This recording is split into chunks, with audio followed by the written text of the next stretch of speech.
ఈరోజు మనందరం కూడా గుర్తుపెట్టుకోవాలి, మన పెద్దలు పండుగలకి ఒక శాస్త్రీయత ఉంది. ఈరోజు దీపావళి జరుపుకుంటున్నాం. ఈ దీపావళి ఒక్కసారి చూస్తే దీంట్లో ఒక మెసేజ్ ఉంది.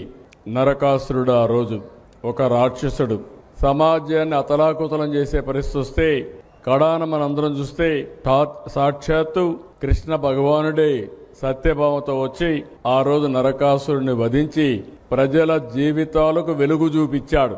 అందుకే ఈరోజు మనం అందరం దీపావళి పండుగ చేసుకుంటున్నాం.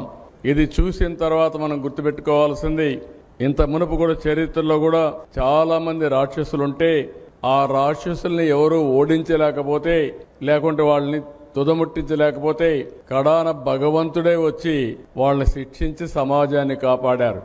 అలాంటి రాక్షసుడే మనం చూస్తే 1924లో ఈ రాష్ట్రాన్ని పట్టి పీడిస్తా ఉంటే ప్రజలే ముందుకొచ్చి మేము నిమిత్త మాత్రులం, నేను కానీ మా మిత్రులు పవన్ కళ్యాణ్ గారు కానీ బీజేపీ కానీ 3 పార్టీలు కూటమి పెట్టుకొని మేము మీ ముందుకు వస్తే ప్రజలు మీరు స్పందించారు. 94% స్ట్రైక్ రేట్ అంటే నా రాజకీయ జీవితంలో ఆంధ్రప్రదేశ్లో ఎప్పుడూ చూడలేదు. అలాంటి విజయాన్ని ఇచ్చారు.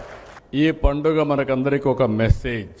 ఆ మెసేజ్ ఏంటంటే ఎప్పుడు కూడా ఈ యొక్క చెడు ఉంటే ఆ చెడుని ఖండించడానికి చరిత్రలో కూడా అనేక సంఘటనలు జరిగినప్పుడు మళ్ళా అలాంటి సంఘటనలు పునరావృతం కాకుండా ఉండాలంటే ప్రతి నిమిషం మీలో కూడా గుర్తుపెట్టుకోవాల్సిన అవసరం ఉంది.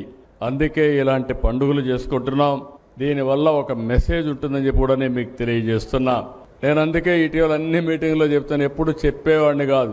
మళ్ళీ రాష్ట్రంలో వైకుంఠపాళి వద్దు. ఆ వైకుంఠపాళి ఉంటే మాత్రం మన జీవితాలు ఎప్పుడూ బాగుపడవని మరొక్కసారి పండగ పూట అందరికీ విజ్ఞప్తి చేస్తున్నా.